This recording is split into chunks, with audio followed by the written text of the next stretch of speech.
What does that even mean, Bowers Game Hey there, Corner? YouTube. I'm back again for another How to Play video, and today I'm very excited to teach you how to play Yahtzee Frenzy, the dice and card game from Hasbro Gaming. This is for 2 to 4 players.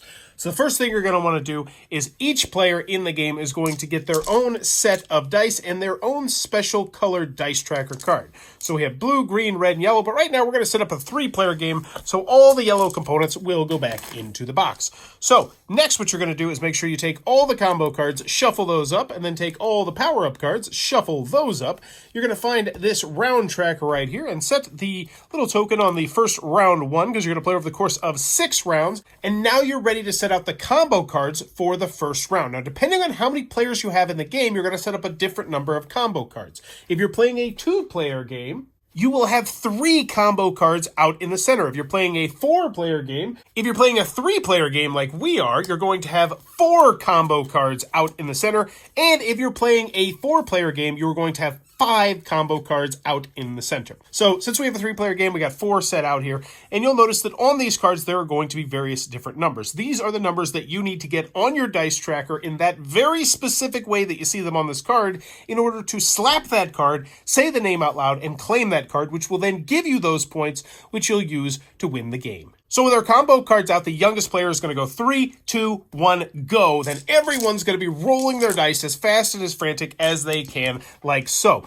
Now, eventually what you're going to do when you see some dice that you like, are you're going to place them on your dice tracker. So let's take a look at this player's roll right here. They have 2 2s, a 3, a 4, and a 6. So they say, you know what, we could probably go for the Fool's Fortune over here, and we could put a 4 right here, then we put the 2 2s right here, because anytime you see 3 or 2 spaces like this that don't have any numbers on them, that can mean any number you want, but you have to have the same number there. So this could be 2 4s and 3 6s, 2 4s and 3 5s, so on and so forth. But before blue could even decide on which dice they want to put on their dice tracker, the red player said, you know what, I'm going to put these 2 4s right here, and they said, for sure, and then slapped this one right here. Since they have 2 4s, and they need 2 4s right here, they would then put this card into their score pile, which will be right next to them, and then they take their dice off of their dice tracker. At this time, any other player can also take their dice off their dice tracker if they would like. However, they're not required to do so.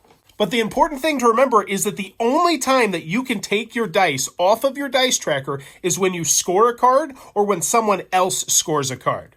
However, you are free to rearrange your dice any way you'd like around the dice tracker as long as you're not changing the number on them.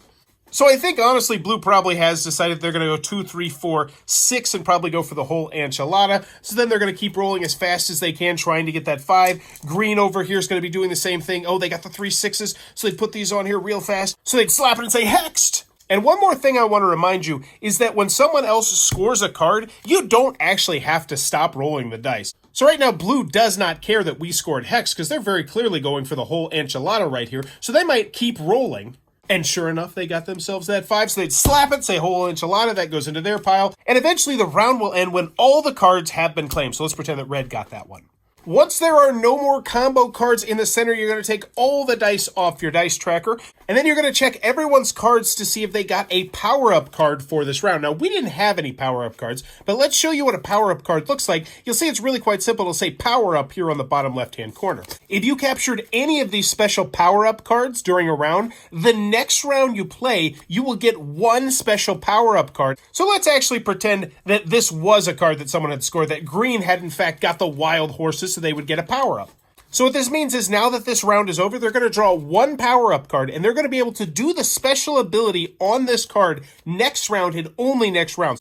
And these power-up cards do a wide variety of different things, and they're all listed on the card themselves. And yes, in the rare circumstance where you're lucky enough to get 2 power-up cards in a round, that means you would have 2 power-up special abilities for that next round. But you move the round tracker, place out more combo cards, and then you rinse, wash, and repeat until you've completed 6 rounds. Once the round tracker gets back up to the 1, you're going to total up all the combo cards that you've earned throughout the game, and whoever has the most points will be the winner of the game. If there's a tie, then tied players share the victory. But that's Yahtzee Frenzy Dice and Card Game. If this helped you out, consider giving this a thumbs up. Also, consider subscribing as I teach new games all the time, and even consider the Patreon. But go have some fun, and thanks for your time, YouTube. This video is brought to you by all of my amazing Patreon supporters, and I would love it if you would join their ranks and have your name immortalized in the end of many of my videos for the end of time. But consider for only $1 a month, and as always, thanks for stopping by.